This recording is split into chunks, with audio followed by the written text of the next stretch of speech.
হঠাৎ কেন বাংলাদেশের বিরুদ্ধে আদা জল খেয়ে লেগেছে ভারত? স্বৈরাচার শেখ হাসিনার ভয়াবহ পতনের পরও মোদি এতটা ক্ষেপেনি, কিন্তু এখন কেন বাংলাদেশের বিরুদ্ধে যুদ্ধে নেমেছে মোদি প্রশাসন? দিল্লির কোন দুর্বল জায়গায় আঘাত এনেছে ডক্টর ইউনূস, যে কারণে তেলে বেগুনে জ্বলে উঠেছে হাসিনার প্রভুদেশ ভারত? সামরিক সূত্রে জানা যায়, ভারতের কলিজায় আঘাত এনেছে ডক্টর ইউনূসের এক মহাপরিকল্পনা, যা ঘুম কেড়ে নিয়েছে মোদির। মোদি বুঝে ফেলেছে ডক্টর ইউনূস আন্তর্জাতিক মানের খেলোয়াড়।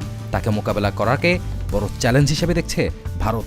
গত 16 বছর দিল্লির কথায় বাংলাদেশে সবকিছু চলেছে, কিন্তু এখন উল্টে গেছে গণেশ।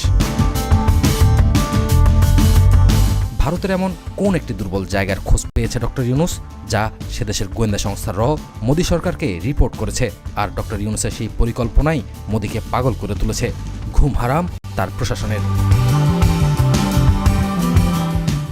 বাংলাদেশকে অল আউট করার দিবাস্বপ্ন দেখছে হিংসুক রাষ্ট্র ভারত, কিন্তু বাংলাদেশ জাতিগতভাবে এই মুহূর্তে ডক্টর ইউনূসের নেতৃত্বে এমনভাবে ঐক্যবদ্ধ, যা ভারতের কল্পনারও বাইরে।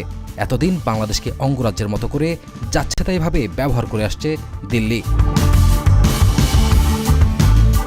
মুক্তিযুদ্ধে বিশেষ সুবিধা দিয়েছে এই দোহাই দিয়ে এতদিন পরোক্ষভাবে বাংলাদেশকে করায়ত্ত করেছে তারা, কিন্তু বৈষম্য বিরোধী ছাত্র আন্দোলনের গণ অভ্যুত্থানের পরই পাল্টে গেছে চিত্র। এখন ভারত বয়কট আন্দোলন দিনকে দিন তীব্র হচ্ছে বাংলাদেশে। যে যত ভারত বিরোধী সে তত দেশপ্রেমী, এই স্লোগান এখন দেশের কোটি কোটি তরুণের মুখে মুখে। তাই ইসকন নেতা চিন্ময় কৃষ্ণপ্রভু আটকের পর থেকেই দুই দেশের বৈরিতা আন্তর্জাতিক রূপ পেয়েছে।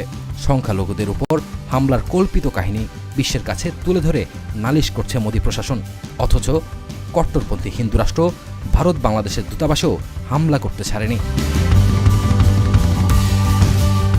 বিভিন্ন সূত্র বলছে, ইসকন ইস্যুসহ সাম্প্রদায়িক বিষয়গুলো ভারতের পূর্ব পরিকল্পিত। ভারত ইচ্ছা করেই বাংলাদেশকে উত্তেজিত করতে চাইছে, কারণ তারা জেনে গেছে ডক্টর ইউনূসের এক গোপন সামরিক পরিকল্পনার কথা। আর সেই কারণেই ভারত এখন আগের চেয়ে বেশি দাদাগিরি ফলাতে চাইছে। আজ আমরা জানতে চাই ভারতের এই পাগলামির মূল কাহিনী, জানব পেছনের গল্প।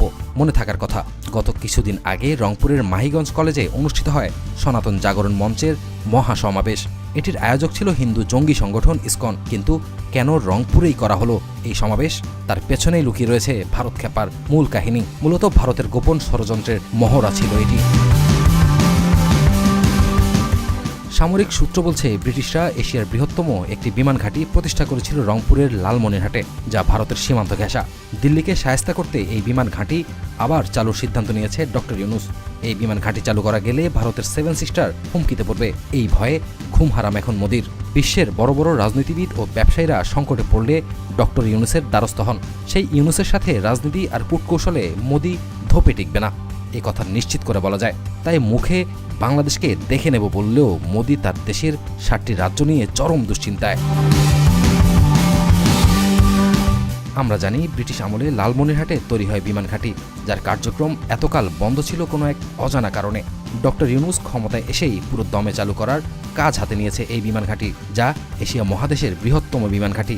এটি করা গেলে ভারতের চিকেন নেক থাকবে বাংলাদেশের হাতের মুঠোয়। 7 সিস্টার নিয়ে বাংলাদেশের কাছে নতজানু থাকতে বাধ্য হবে ভারত। মহিবুল কাদের,